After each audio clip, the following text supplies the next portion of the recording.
안녕하세요 여러분. 오늘 파트 2 구매 결정을 하는 고객의 마음 흔들기, 가장 중요한 부분인 것 같아요. 한번 읽어볼게요.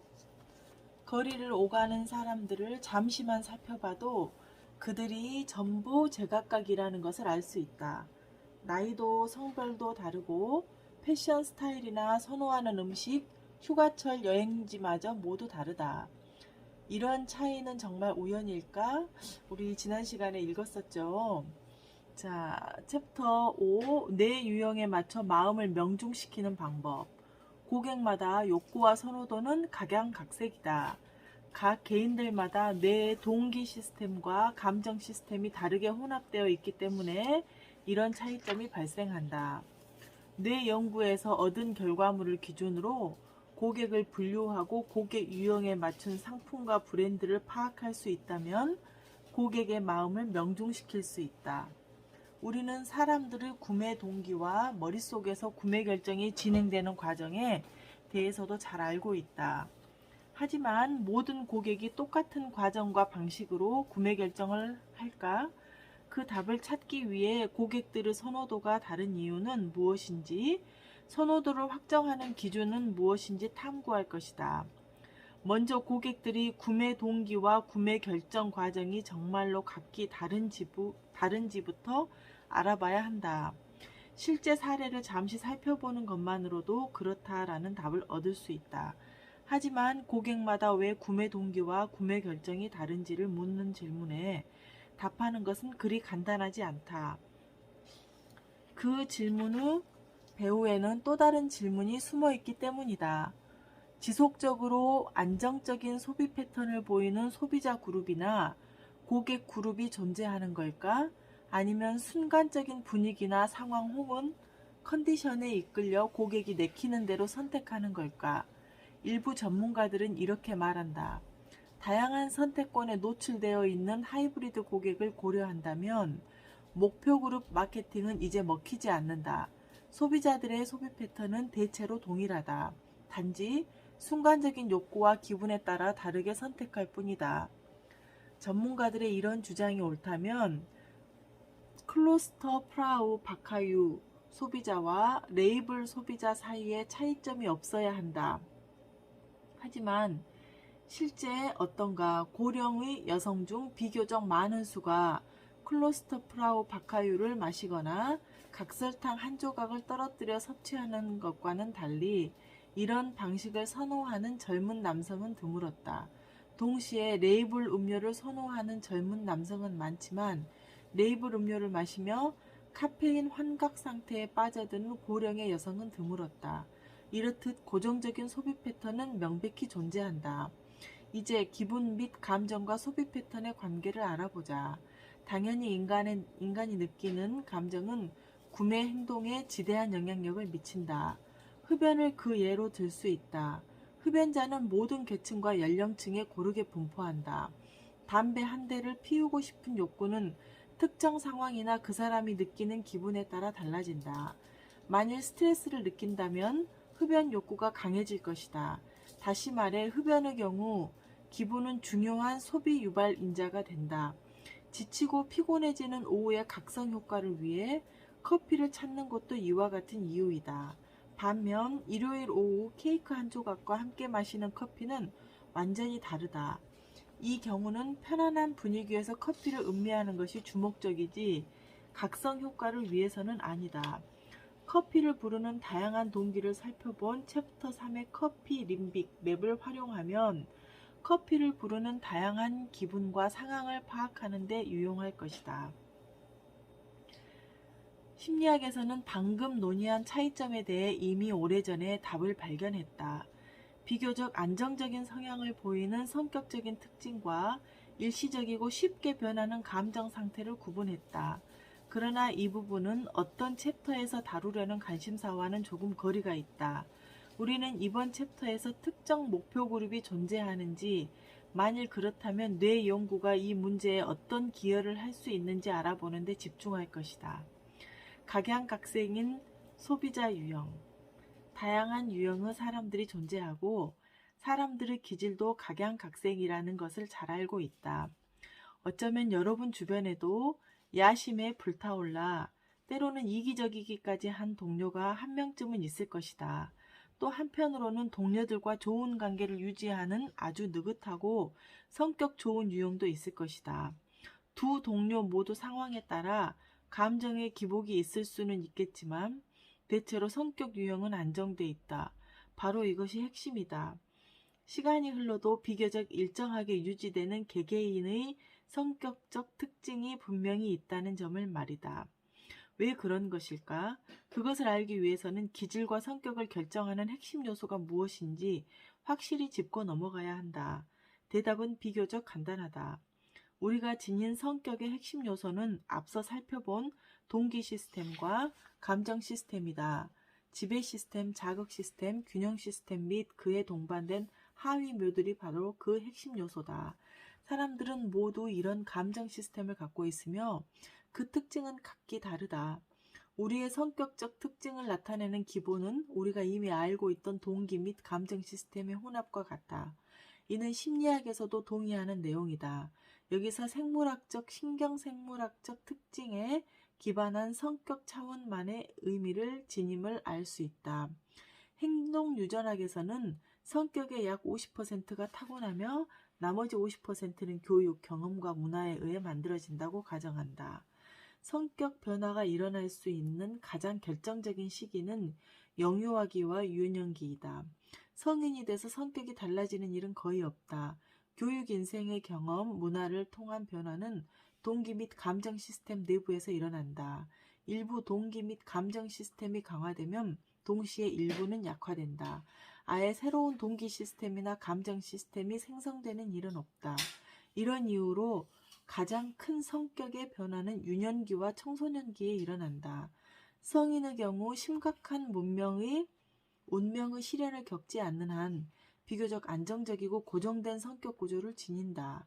때문에 성격과 동기 및 감정 시스템의 혼합 양상이 유사한 사람들을 중심으로 목표 그룹을 설정하는 것은 충분히 가능한 일이다. 각자 자신만의 동기와 감정 중심이 있다. 소비자와 고객의 성격이 다양한 강도의 빅3와 그에 종속된 하위 모듈의 혼합물로 만들어진 것이라고 가정한다면 인간의 감정적인 성격 구조를 도표 5-1처럼 표시할 수 있다. 5-1 감정적인 성격 구조. 성격 구조는 지배 시스템과 자극 시스템과 균형 시스템이 결합되어서 이렇게 만들어진다는 건데요. 감정 시스템과 그 혼합 양상이 사람의 성격 구조를 결정한다. 이 소비자의 경우 균형 시스템과 애착, 돌봄 모듈이 강한 반면 지배 시스템이나 자극 시스템의 영향력은 약하다는 것을 확인할 수 있다. 다시 말해 주의 깊고 다소 보수적인 영향을 지닌 사람의 성격 구조도임을 알 수 있다. 이처럼 빅3가 가진 특성만을 고려해 그 조합을 계산해봐도 다양한 고객 유형이 도출된다. 예컨대 자극 시스템은 매우 약하고 지배 시스템은 중간 정도이며 균형 시스템은 몹시 강한 특징을 보이는 사람도 있다. 지배 시스템과 균형 시스템은 평균 범위 내에 있지만 극도로 강한 자극 시스템을 보이는 사람도 있을 것이다.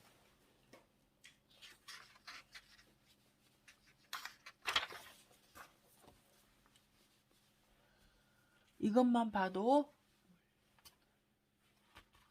아주 다양한 성격 유형이 있다는 걸 파악할 수 있다.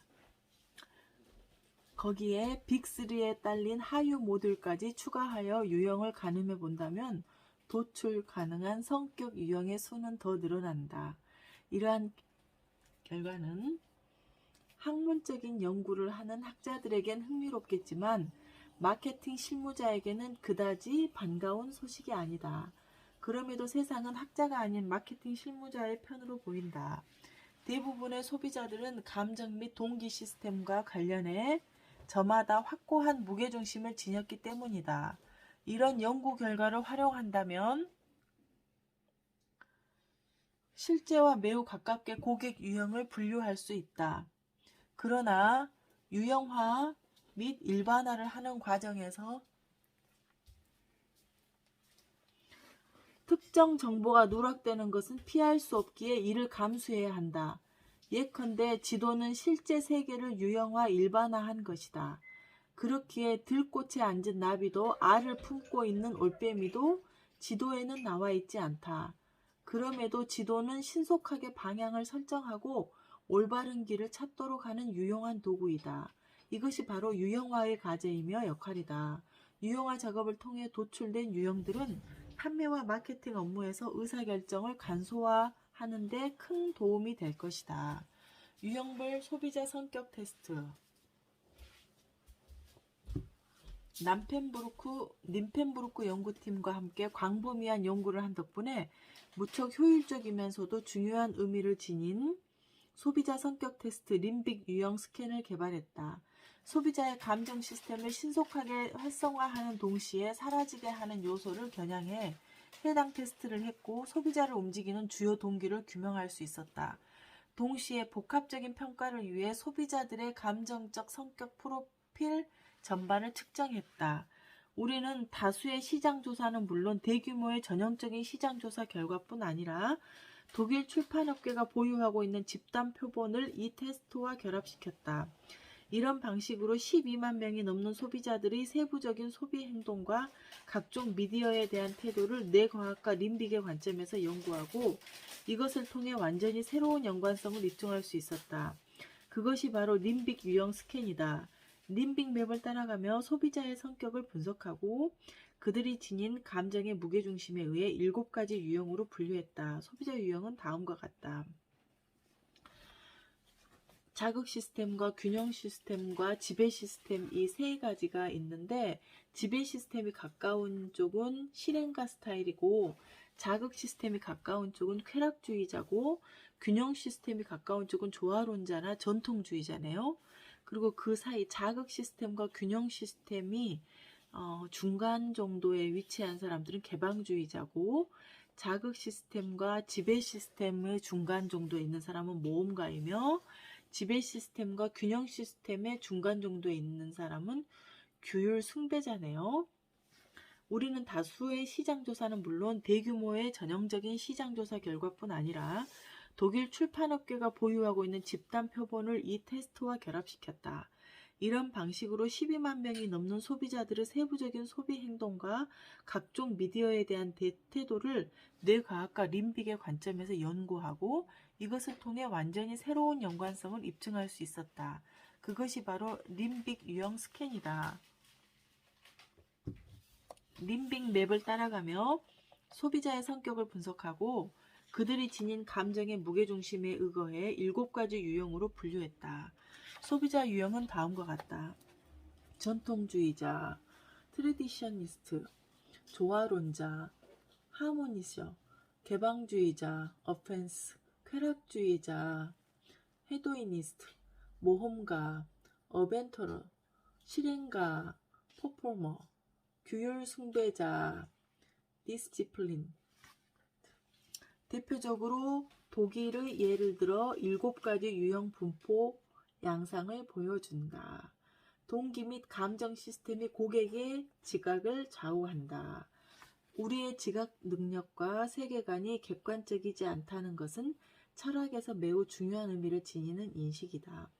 각자의 행동 양식과 세상을 평가하는 방식은 물론 우리가 구매하는 물건과 구매의 이유까지도 무의식적인 요소에 의해 결정된다. 이와 관련된 몇 가지 요소를 살펴보자. 문화적 영향. 중국에서 성장한 사람은 서양에서 성장한 사람과 선호하는 음식뿐 아니라 소비 스타일과 패턴에서도 차이를 보인다. 서양에서는 부와 명예를 과시하는 것을 기피하지만 기독교적 문화의 영향으로 약대가 바늘귀로 나아가는 것이 부자가 하나님의 나라에 들어가는 것보다 쉬우니라 라는 마가복음 10장 25절의 말씀이 있네요. 유교적 성격이 지배적인 중국에서는 자신이 소유한 부와 성공을 타인에게 드러내는 것이 어찌 보면 당연한 일이다. 사회적 영향. 사람은 절대 혼자 살 수 없기에 항상 다양한 사회적 집단 안에서 살아간다. 따라서 우리의 행동은 집단 행동에 큰 영향을 받는다. 기초연금을 받으며 생활하는 사람은 슈타른베르크 호숫가에 거주하는 백만장자와는 분명 다른 소비 패턴을 보일 것이다. 소비를 즐기는 성향이 두드러지는 청소년이 무언가를 자신의 삶에 받아들이거나 거부할 때는 또래 집단의 분위기가 매우 중요한 역할을 한다. 개인적 경험. 우리는 살아가면서 다양한 것들을 몸소 겪으며 경험을 쌓아간다. 여기에는 소비와 관련된 경험도 포함된다. 시간이 흐르면서 이런 소비 경험 중 상당 부분이 굳어지며 개인의 소비 습관으로 자리 잡는다. 개개인의 구매 행동을 논할 때는 잠재의식의 영향력을 고려하는 것이 중요하다. 우리는 감정의 프로필이 담긴 안경을 통해 세상을 관찰하면서도 이를 인지하지 못한다. 예를 들어 차를 구매하기 위해 전통주의자, 균형 시스템이 강한 사람이죠. 실행가, 지배 시스템이 강한 사람, 쾌락주의자, 자극 시스템이 강한 사람이 동일한 자동차 딜러의 쇼룸을 방문했다고 가정해보자. 우선 전통주의자부터 살펴보자. 그는 어떤 관점으로 차를 살펴볼까? 차를 보는 그의 머릿속에는 다음과 같은 질문이 떠오를 것이다. ABS가 장착되어 있을까? 에어백은 몇 개나 되지? 유로 충돌 테스트를 통과했을까? 이 차는 독일 자동차 클럽의 성능 평가에서 몇 등급을 받았을까? 만약 딜러가 이러한 고객의 질문에 만족스러운 답을 한다면 전통주의자는 신차를 구매하기 위해 기꺼이 지갑을 열겠다고 마음을 먹을 것이다.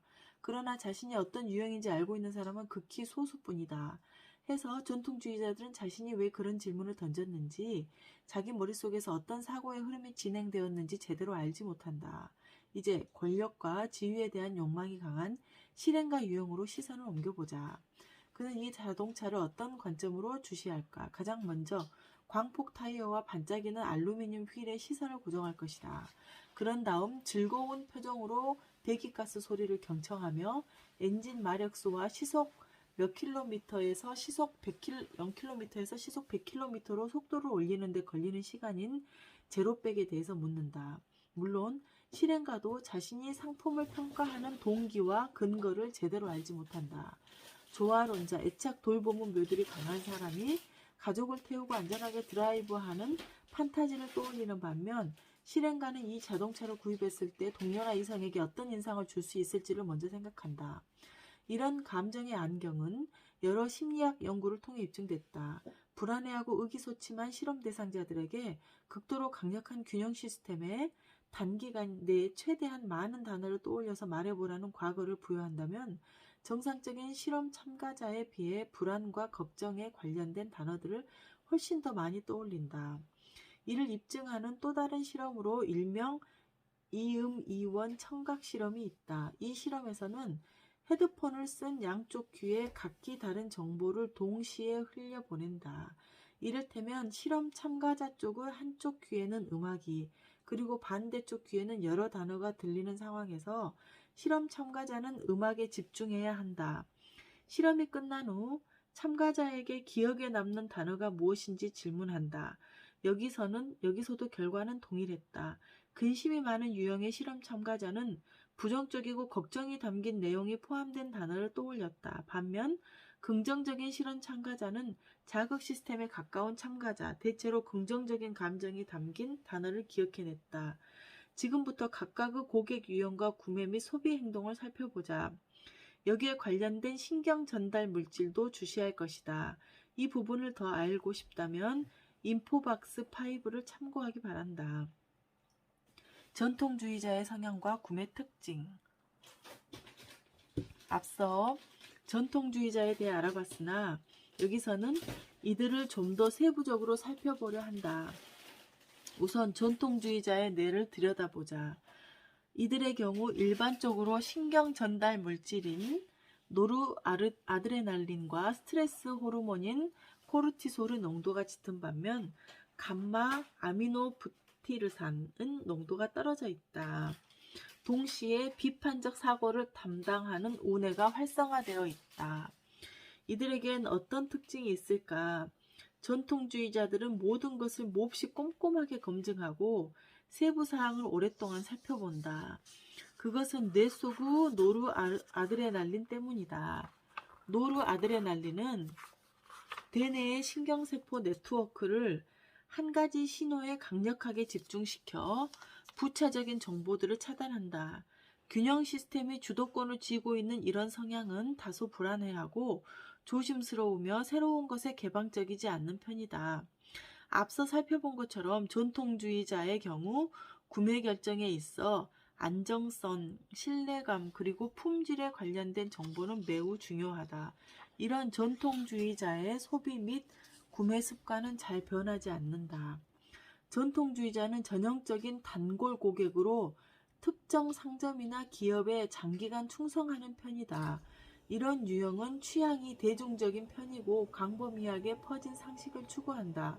눈에 띄지 않는 것이 전통주의자 유형의 좌우명이다. 전통주의자에게 있어 브랜드는 무엇보다 안정감과 신뢰감을 보장해야 한다. 이런 유형에게 과도한 지출이란 잠재적 위험을 뜻하기에 가격 측면에서 살펴보면 근검절약하는 태도를 보인다. 불안에 자주 시달리기 때문에 확신하지 못하는 경우가 많고 조언을 필요로 한다.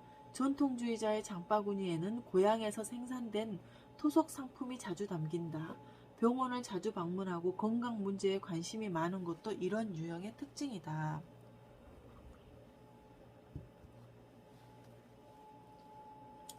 생각해보니까 전통주의자인 것 같아요. 제가 조화론자의 성향과 구매 특징. 조화론자의 뇌에서 행동을 야기하는 핵심 동기는 결합과 돌봄 모듈이다. 챕터 6에서 더 자세히 살펴보겠지만 이 유형은 남성과 여성의 뇌 속에 존재하는 성별 차이점을 인식하고 여성 소비자들을 더 효과적으로 이해하는 데 있어 무척 중요한 의미를 지닌다. 그렇다면 조화론자와 전통주의자의 공통점은 무엇일까? 우선 조화론자의 경우 균형 시스템이 뇌에 지배적인 영향을 미친다. 그만큼 전통주의자의 여러 특징이 조화론자에게서도 두드러지게 나타난다. 하지만 중요한 것은 이들이 어떤 차이점을 갖고 있느냐다. 앞서 언급했던 것처럼 조화론자의 뇌 속에는 사회적 모듈인 결합과 돌봄 성향이 뚜렷하게 각인되어 있다. 특히 이런 유형에서는 사회 호르몬이자 애정 호르몬인 옥시토신 농도가 짙게 나타난다. 조심스럽긴 하지만 조화론자는 전통주의자에 비해 타인에게 훨씬 개방적이다. 무엇보다 가정의 안정감과 화합을 중요시한다. 특히 정원, 가정, 반려동물에 관련된 제품을 선호하며 지대한 관심을 보인다. 저는 조화론자이기도 하네요. 개방주의자의 성향과 구매 특징. 개방주의자일 것도 같은데요. 역시 개방주의자의 뇌 속을 먼저 살펴보도록 하자. 전통주의자와 조화론자는 운의 앞부분이 조금 더 활성화되는 반면 개방주의자는 양쪽 뇌가 비슷하게 활성화된다. 자극 시스템의 신경 전달 물질인 도파민은 좌뇌를 활성화하고 균형 시스템의 전달 물질은 우뇌를 활성화한다. 전통주의자들이 기본적으로 부정적이고 비관적이라면 개방주의자는 개방적이고 긍정적인 생활 방식을 추구한다. 이 유형은 판타지를 자극하고 꿈의 세계로 유혹하며 행복한 체험을 약속하는 상품을 선호한다. 물론 품질과 원료도 눈여겨보는 편이지만 무엇보다 제대로 향유가 가능해야 한다는 것이 핵심 포인트다. 누리고 즐기는 것이 이 유형의 좌우명이다. 개방주의자는 타인과의 접촉을 중시하기 때문에 새로운 사람을 만날 수 있는 문화 공연과 이벤트에 적극적으로 참여한다. 또한 가족과 함께하는 체험도 중요하게 생각한다. 이들에게 돈은 부차적인 문제이긴 하지만 그럼에도 최소의 금액으로 최대한의 즐거움을 누리기를 원하므로 비용을 신경 쓰는 편이다. 또 이 유형이 지닌 균형 시스템에 의해 상품의 원산지를 중요하게 생각하며 건강에 관련된 제품에 긍정적인 태도를 보인다. 따라서 건강을 추구하는 웰니스 상품과 서비스에 지대한 관심을 보이는 게 특징이다. 쾌락주의자의 성향과 구매 특징. 쾌락주의자 유형을 가리키는 용어인 헤도니스트는 즐거움, 쾌락, 기쁨을 뜻하는 그리스어 히도니에서 유래했다. 쾌락주의자의 뇌 속에는 자극 시스템과 도파민이 주도권을 쥐고 있다. 그 결과 심사숙고하기보다는 학습한 규칙을 활용하거나 새롭게 결합시키려는 성향이 강한 좌뇌가 우선적으로 신호를 보낸다. 쾌락주의자는 항상 새로운 것을 찾아다니며 색다른 종류의 보상을 탐한다. 그래서 각종 중독을 치료하는 병원을 살펴보면 환자 중에 이런 유형의 사람들 수가 평균을 웃돈다. 이들에게 품질과 원산지는 별로 중요하지 않다. 쾌락주의자에게는 새로운 것, 색다른 것이 최고의 가치다. 이들은 전형적인 얼리 어댑터로 새로운 트렌드가 나타나고 신제품이 출시되면 누구보다 먼저 그것을 접하려는 기질이 강하다. 그래서 항상 유행을 민감하게 쫓는다. 식료품을 구입할 때도 이국적인 맛이나 새로운 맛, 신제품에 열광하는 소비자가 바로 이들이다. 당장 필요 없어도 쇼핑을 즐기는 일이 잦은 전통적인 충동구매자 유형이기도 하다. 왜냐하면 극도로 긍정적이고 낙천적인 기본 정서가 쾌락주의자를 지배해서 위험성에 대한 우려를 떨쳐버리기 때문이다. 그들은 제품의 구입이나 신뢰성에 무관심한 편이며 주변의 조언을 구하려는 욕구도 낮다. 새롭거나 특이한 것이 있는 장소라면 항상 빠지지 않는다. 쾌락주의자에게 있어 몸이란 신나는 체험을 하고 자신을 표출하기 위해 꾸며야 하는 것이다. 그래서 건강에는 크게 관심을 보이지 않는 대신 유행과 화장품에는 특히 큰 관심을 보인다.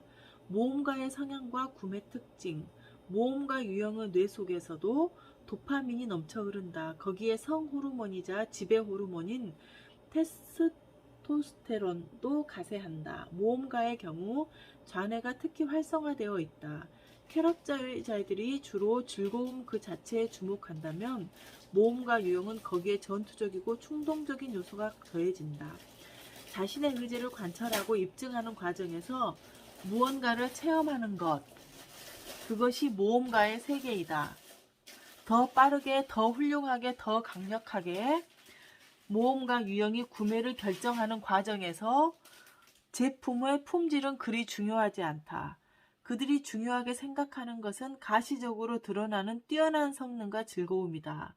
주변의 조언도 제품을 구매하는 장소도 그들에게는 중요하지 않으며 구매처에 대한 관심이나 충성도는 거의 없다. 모험가 유형은 건강에도 전혀 흥미를 보이지 않는다. 오히려 그 반대에 가깝다. 위험에 대한 의식이 전혀 없기 때문에 종종 위험할 정도로 신체 능력의 한계치까지 몰아붙이기도 한다. 산악자전거, 스노보드, 도구 없이 등반하는 자유등반처럼 스릴 넘치는 스포츠 종목에 매달린다. 모험에는 반항과 일탈도 어느 정도 따르기에 모험가 유형은 관습을 부수는 역할을 맡는다. 이들에게 관습은 전혀 중요하지 않다. 모험가들이 구매하는 제품은 기존의 한계를 없애주거나 성능이 개선된 제품 혹은 자유를 선사해주는 것이다. 레이블은 물론 알코올이 함유된 음료도 즐긴다. 또한 특가 프로모션 및 가격 할인 행사를 몹시 반긴다. 실행가의 성향과 구매 특징. 실행가 유형의 뇌에는 성호르몬이자 지배 호르몬인 테스토스테론이 주도권을 쥐고 있으며 좌뇌가 강력한 영향력을 미친다. 그러나 행복을 느끼게 하는 호르몬인 도파민은 부족하다. 테스토스테론은 실행가를 앞으로 나아가도록 몰아붙이며 야심을 활성화한다. 도파민이 가벼운 기분 전환을 가져온다면 테스토스테론은 그와 반대로 작용한다. 테스토스테론은 실행가의 눈을 가려 오롯이 눈앞의 목표에만 집중하게 하고 주변을 돌아보지 않은 채 불굴의 의지로 달려가게 한다. 이 과정에서 실행가는 좌뇌에 저장되어 있는 규칙을 사용한다. 실행가 유형에게 있어 구매 장소와 상품이란 자신의 영리함을 보여주거나 높은 지위를 보장하는 것이기에 몹시 중요하다.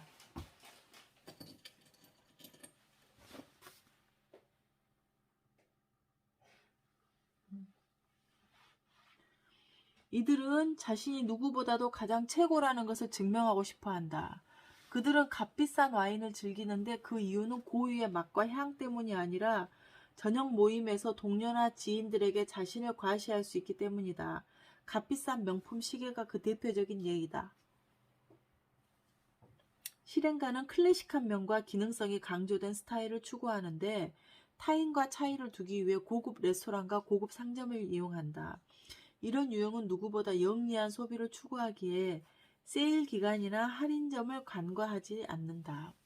마트에 간 실행가의 장바구니를 살펴보면 주로 남의 눈에 잘 띄지 않고 사용할 수 있는 제품들, 소금, 밀가루, 우유, 세탁세제, 청소용 세제 등이 담겨 있다. 반면 옷이나 구두처럼 타인에게 노출되는 제품들은 할인점에서 구매하지 않는다. 가격에 대한 태도도 이와 동일하다. 실행가는 가격 흥정이 가능한 곳에서는 자신의 자아를 관철시키기 위해 최대한 가격을 낮추려는 시도를 마다하지 않는다. 그렇지만 해당 제품을 구매해 지위와 인기의 특권이 보장된다면 가격은 그리 신경 쓰지 않는다. 규율 숭배자의 성향과 구매 특징. 이 유형의 경우 비관적 성향의 온해가 우세하다. 온해는 불확실성이 나타나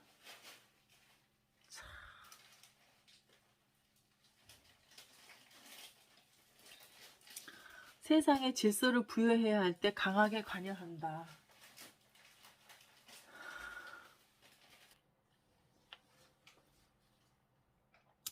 규율 숭배자는 쾌락주의자의 정반대편에 위치한다. 쾌락주의자들은 시각적인 즐거움과 변화를 추구하지만 규율 숭배자들의 세계는 비관과 불신으로 가득하다. 이들은 변화를 추구하지 않으며 쾌락 역시 가치가 없다. 쓸데없는 물건은 절대 사지 않고 순수하게 기능성을 고려해서 꼭 필요한 것만 구매한다.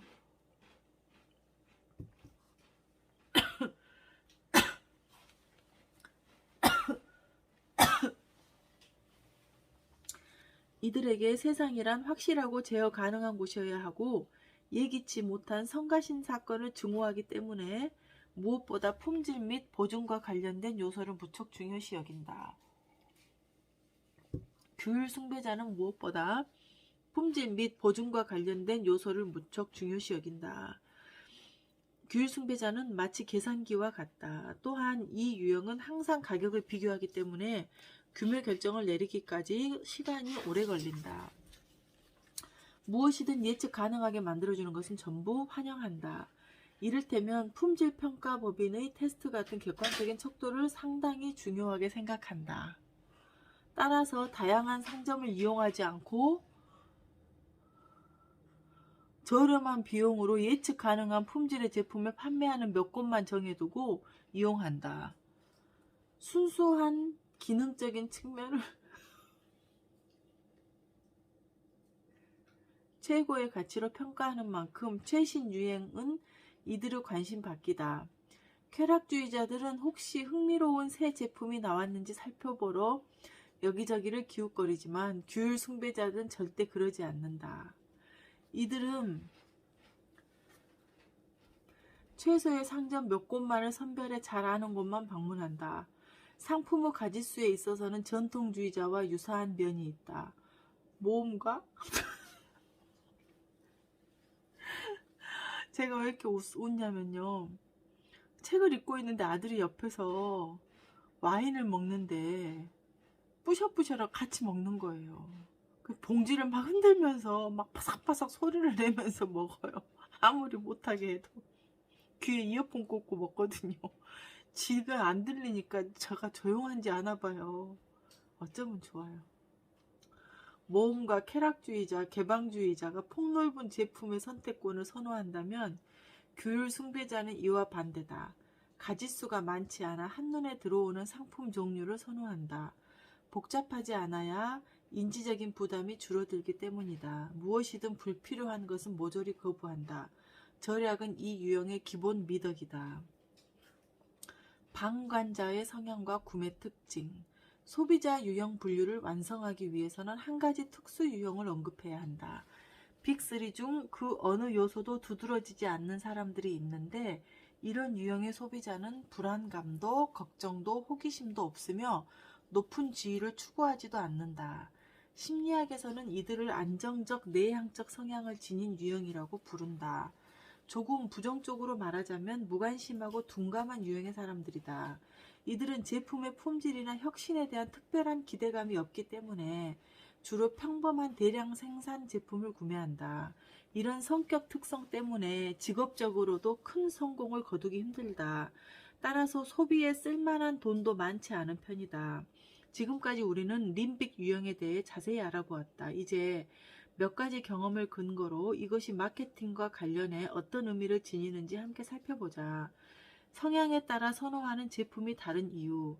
챕터 3에서는 상품이 그 자체로 각기 다른 감정을 불러일으킨다는 것을 살펴보았다. 스노보드는 자극 모험 영역에, 자동차는 지배 영역에, 그리고 건강 제품은 균형 영역에 놓여 있다. 우리의 주장이 옳다면 이런 제품군은 각각의 림빅 유형에 따라 구매 관심도에 차이가 있어야 할 것이다. 스포츠용품은 모험과의 관심을, 자동차는 실행과의 관심을, 건강 제품은 보수 유형의 관심을 끈다는 것을 추측할 수 있다. 그리고 이제부터 이에 대해 좀 더 자세히 살펴보려 한다. 우선 도표 5-3에 등장하는 수치에 대해 부연 설명을 해보자. 이 수치는 가치 수치를 나타낸다. 상품 관심도 스포츠용품 도표를 예로 들자면 조화론자의 가치 지수는 63인 반면 모험가는 무려 268에 달한다. 이런 가치 수치는 무엇을 말해주는가? 이는 조화론자가 스포츠용품에 보이는 관심도가 인구 전체 평균보다 37% 낮다는 것을 말한다. 모험가를 살펴보면 관심도가 평균치보다 168% 높다는 것을 알 수 있다. 이런 지수의 측정은 다음과 같이 산출됐다. 예를 들어보자. 먼저 스포츠 장비에 관한 관심도가 얼마나 높은가요? 라는 질문을 던졌다고 하자. 이 설문조사에서 예컨대 약 800명이 높다고 대답한다.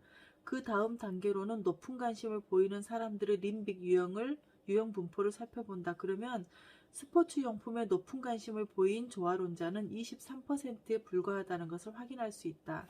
그러나 전체 인구에서 조화론자가 차지하는 비율은 32%다. 23%라는 수치는 예상 평균 수치보다 37% 낮다는 의미이다.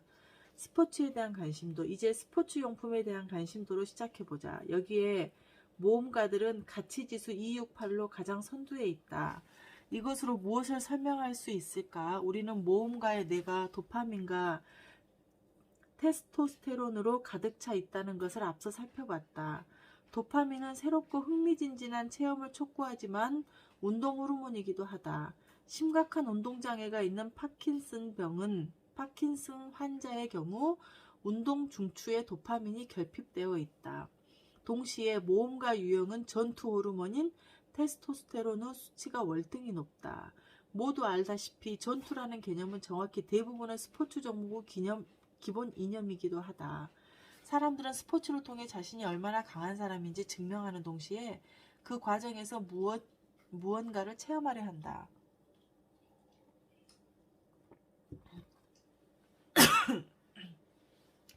스포츠에서 높은 가치 지수를 보이는 것은 실행가 유형과 쾌락주의자 유형이다. 실행가 유형은 스포츠를 그들의 강인함을 입증할 기회로 간주한다. 반면 쾌락주의자 유형은 스포츠가 지닌 즐거움과 오락으로서의 가치를 중요시 여긴다. 스포츠 활동과 가장 거리가 먼 집단은 조화론자다. 그 이유는 금세 알 수 있다. 스포츠는 대개 전투적인 요소를 포함하고 있는데 이는 조화론자들이 추구하는 이상형과 정반대에 있는 개념이다. 긴장하며 움직이는 것과 안락한 소파에서 쉬는 것 중 하나를 선택해야 한다면 조화론자는 주로 소파를 선택한다. 가치지수를 살펴보면 또 다른 연관성이 명확하게 드러난다. 일단은 조화론자의 사례를 계속해서 살펴보자. 스포츠 용품에 보이는 관심도는 앞서 도표에서 살펴본 것처럼 평균보다 37% 낮다. 조화론자 중에서 23%만이 스포츠 용품에 높은 관심도를 보였다. 이는 스포츠 용품에 관심을 전혀 보이지 않는 모험가 집단의 수치와 동일하다. 이렇듯 소비자의 뇌 속에서 일어나는 일들의 연관성을 근거로 정보를 제대로 파악한다면 다수의 소비자 공략이 가능해진다. 이를 활용해 판매 성공 확률을 상당히 높일 수 있다. 이 도표를 한번 살펴보면 여기 도표에는 지금 전통주의자, 조화론자, 규율 숭배자가 있고요.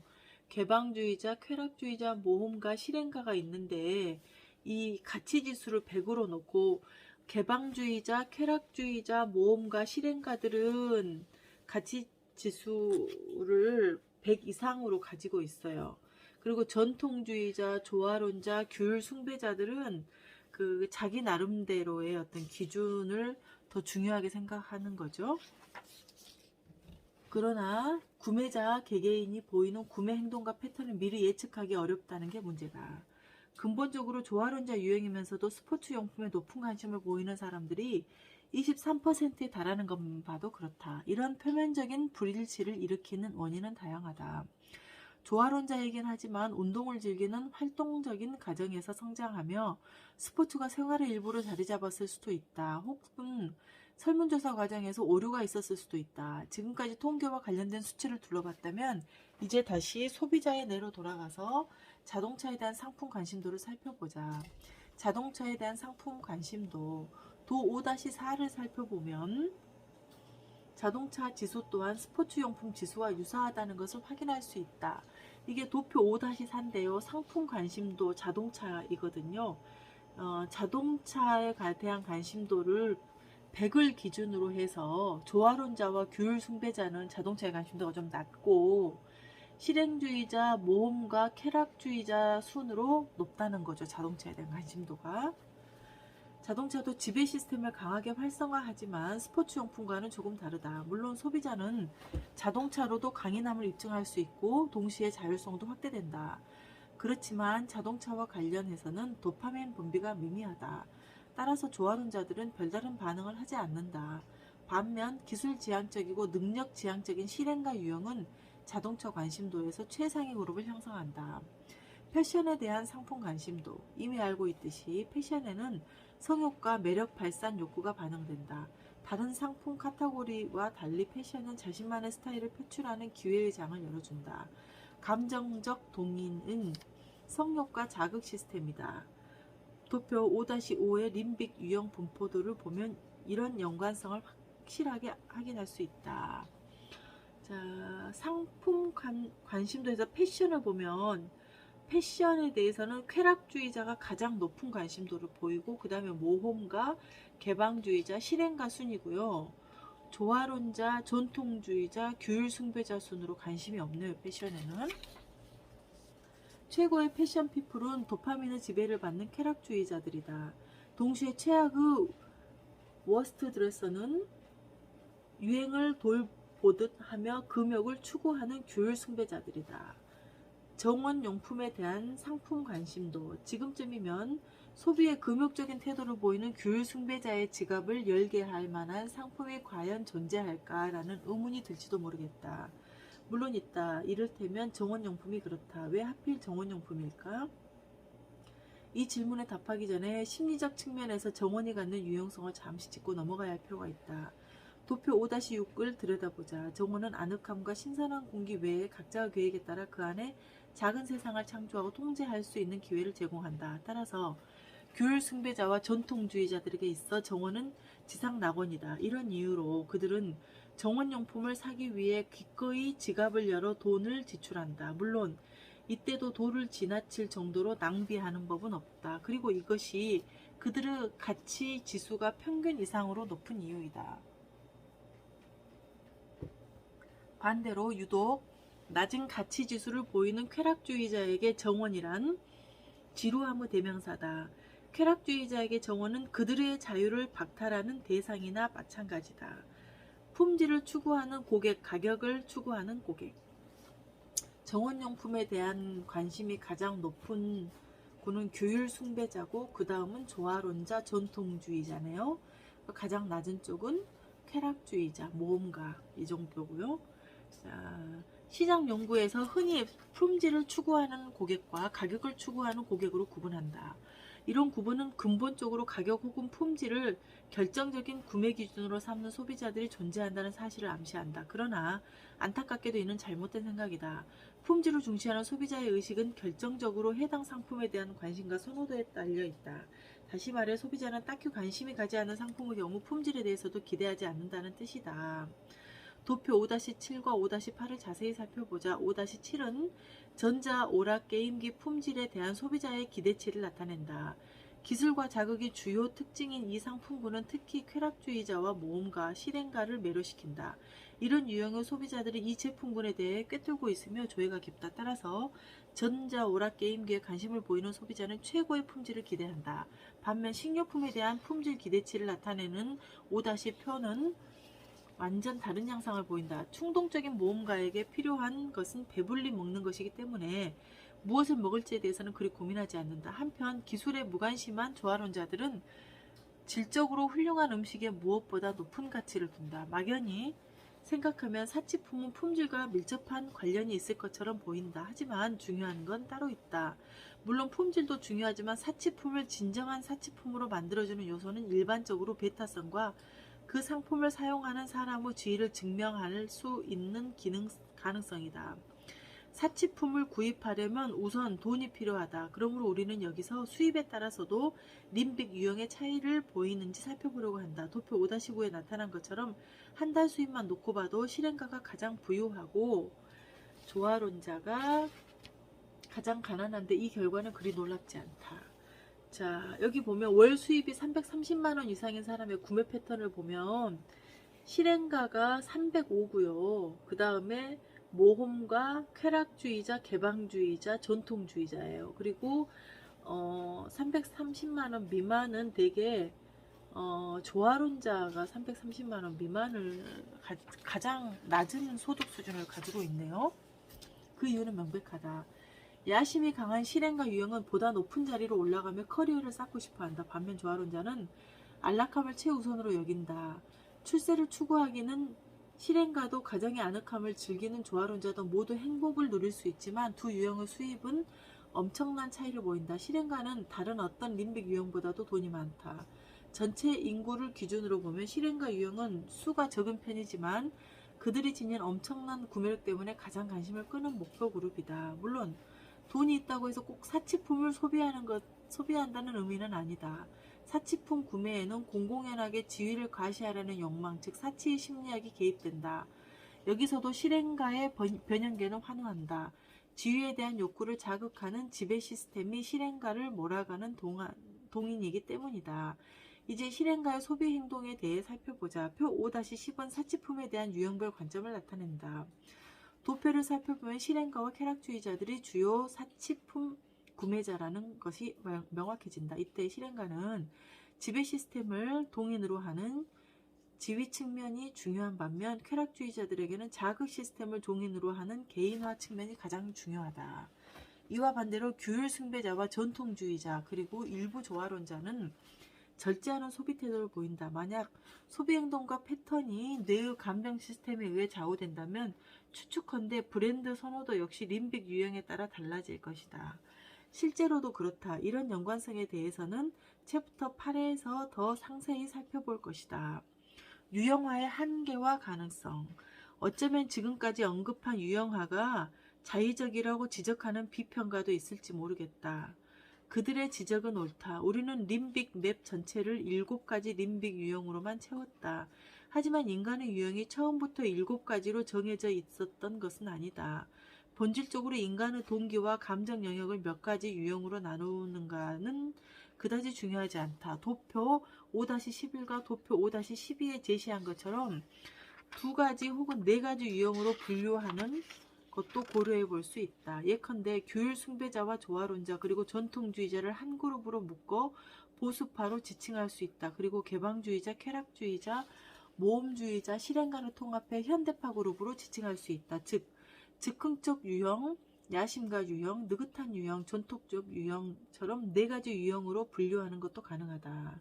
도표 5-12 참조뿐만 아니라 12가지 유형으로 세분화 분류하는 것도 가능하다. 그렇지만 유형이 많아질수록 유형의 세분화가 점점 복잡하고 어려워진다는 점을 고려해야 한다. 이런 분류보다 훨씬 더 중요한 것은 시장의 연구 결과에 대한 이해와 검증이다. 시장조사 연구기관은 항상 새로운 목표 그룹을 설정하고 그 특징을 기술하는 데 재미를 느끼고 있기 때문이다. 그들이 제시한 목표 그룹은 통계학적 과정을 통한 결과물일 수도 있고 창의적인 심층 심리학자들이 만들어낸 상상의 결과물일 수도 있다. 이런 목표 그룹을 제대로 이행하려면 그들이 주장하는 목표 그룹과 그들의 그 특성을 상세하게 살펴보고 림빅 맵의 각각의 위치를 규정해 볼 필요가 있다. 이렇게 하면 어떤 감정 시스템이 배후에 숨어 있는지 해당 연구의 설문이 감정 및 동기 영역 전체를 포괄하는지 여부를 알 수 있다. 그뿐 아니다. 혹시 목표 그룹을 꾸며내거나 나태한 부유층 혹은 기술로 만든 마이크로 월드의 활동가가 터무니없는 목표 그룹을 제시하는 몽상가들의 실체를 폭로할 수도 있다. 수입, 직업, 교육 수준에 따른 분류법. 위에서 설명한 림빅 유형 외에도 다른 목표 그룹 분류법이 존재한다. 이를테면 인생의 단계에 따라 청소년 1인 가구, 비혼자, 아이가 있는 젊은 부부, 성인 자식이 있는 노부모로 나눌 수 있다. 금융 분야에서는 해당 인생의 단계를 고려하여 상품을 개발하기 때문에 목표 그룹 세분화는 상당히 중요하다. 재정적 결정이나 금융 상품 선택은 인생 단계의 변화와 밀접한 관계가 있다. 가족 형성과 함께 주택부금, 아이의 출생과 함께 교육, 보험, 직장생활, 이후를 위한 노후 대책 등 마찬가지로 수입, 직업, 직장, 교육 수준에 따른 인구, 사회 인구학적 분류법도 있다. 추가적인 관심과 인식에 이바지하기 때문에 이런 모든 분류법에는 제각기의 정당성이 있다. 그럼에도 불구하고 이런 분류 형태의 대다수는 우리가 제시한 목표 그룹 분류와 그 배후에 놓여있는 감정 및 동기 시스템과 무관하지 않다. 예컨대 림빅 유형 분포를 보면 교육 수준이 소득 수준이 높은 소비자들은 교육 수준과 소득 수준이 높은 소비자들은 교육 수준과 소득 수준이 낮은 소비자와 현저한 차이를 보인다. 교육 수준이 높을수록 실행가, 쾌락주의자, 모험가 유형의 비율이 높아진다. 실행가에게 교육은 지배 시스템을 충족시켜주는 반면 쾌락주의자에게는 자극 시스템을 만족시켜준다. 모험가들은 그렇게 교육 수준이 높지 않다. 모험가들은 충동적인 성향이 강해서 학습에 필요한 인내심이 부족하기 때문이다. 앞서 살펴본 것처럼 성격적 특성의 50%는 태어날 때부터 선천적으로 타고난다. 호기심이 강한 사람과 야심이 큰 사람 집에 배우는 것을 좋아하고 커리어를 쌓기 위해 많은 노력을 한다. 그 밖에도 사회적 연구에 따르면 교육 수준과 소득 수준이 높은 사람들의 대다수가 비교적 높은 환경에서 태어났다고 한다. 기업체의 고위임원, 공무원, 자영업자의 자녀가 대학에 진학하는 비율이 노동자의 자녀보다 훨씬 높다. 교육학 연구에 따르면 이런 아이들은 그들의 부모에게서 자극과 격려라는 지원을 더 많이 받는다는 것을 확인할 수 있다. 유년기에 긍정적으로 접하는 교육적 영향은 뇌의 감정 및 동기 시스템을 지배와 자극을 지향하는 방향으로 바꾸어 놓는다. 그러나 이 외에 영향력을 행사하는 세 번째 핵심 인자가 남아있다. 직업적, 사회적 성공 역시 뇌에 직접적인 영향을 미친다. 여러 학문적인 연구에서 직업적, 사회적 성공이 커질수록 도파민 농도와 테스토스테론 농도가 동반 상승한다는 사실이 입증됐다. 마찬가지로 부정적인 효과도 있다. 앞서 출간한 싱크 림빅에서 자세히 다룬 바 있는데 이런 현상을 승리자의 경쟁 및 패배자의 함정으로 설명했다. 어쨌든 지금은 사회 인구학적인 목표 그룹 분류의 특징을 조금 더 살펴보도록 하자. 이 분류에서는 연령과 성별이 분류 기준으로 포함되는 경우가 빈번하다. 대부분의 경우 이 두 가지 기준이 순수하게 통계적인 의미만 있을 뿐이라고 주장한다. 때문에 이런 기준을 부수적인 기준 정도로 치부해버린다. 다음 챕터에서 살펴보겠지만 이는 몹시 잘못된 판단이며 어마어마한 착각이다. 림빅 유형의 세계적 분포 양상. 강연이 끝나면 이런 질문을 자주 받곤 한다. 독일 사람들의 림빅 유형 분포 양상은 알겠습니다. 그렇다면 다른 국가의 상황은 어떠한가요? 독일의 이웃나라인 오스트리아와 독일어권 국가인 스위스의 사례를 살펴보자. 오스트리아와 스위스에서 보이는 차이는 그리 크지 않다. 다만 이 두 나라에서 규율 숭배자의 비율이 독일보다는 3-4% 낮게 나타난다. 오스트리아는 개방주의자와 쾌락주의자의 비율이 스위스에서는 조화론자와 개방주의자의 비율이 다소 강세를 보인다. 이제 시선을 미국으로 돌려보자. 미국 국민 100인 중 실행가와 모험가의 비중은 독일에 비해 높은 편이다. 모두 합쳐 약 15% 정도 많다. 반면 조화론자는 독일보다 적다. 아직까지 아시아 지역에 대한 데이터는 부족하다. 그렇지만 일본의 구조는 독일과 비슷한 편이고 중국은 실행가와 전통주의자가 조금 더 많은 반면 쾌락주의자와 개방주의자는 적은 편이다. 내가 집필한 뉴로마케팅의 아시아 전문가인 한네젤만 박사가 설명한 감정 시스템과 아시아 문화에 관련된 내용이 수록되어 있다. 뉴로마케팅하고 한네 박사가 뉴로마케팅이라는 저서에 그 아시아인의 소비 구조에 대해서 나와 있네요. 역시 독일과 일본은 그 2차 세계대전을 일으킨 나라잖아요. 그래서 그 두뇌의 지배 구조도 좀 비슷한 것 같아요. 그러니까 즉 우리가 미국을 중심으로 뭔가 마케팅을 하려고 하면 실용주의자들이 선호하는 그 물건들 앞에서 소개했던 것들을 판매를 해야 되겠고, 그리고 중국은 실행가와 전통주의자를 중심으로 이렇게 판매를 해야 되고, 쾌락주의자와 개방주의자는 적은 편이라 그러네요. 이렇게 보면은 내가 어떤 나라에 마케팅을 하느냐 또는 어떤 연령대에 소비자에게 마케팅을 하느냐에 따라서 실용주의자냐, 쾌락주의자냐, 전통주의자냐, 개방주의자냐 이 네 가지로 분류를 해서 그 마케팅 전략을 세우는 게 굉장히 중요할 것 같아요. 다음 시간에는 여성의 뇌, 남성의 뇌라는 챕터 6를 읽어보도록 하겠습니다. 생물학적 성별 차이도 살펴보고 그에 따라서 사고방식, 감정, 구매 방식도 다르다고 해요. 그래서 이런 것들을 살펴봐야 되고, 또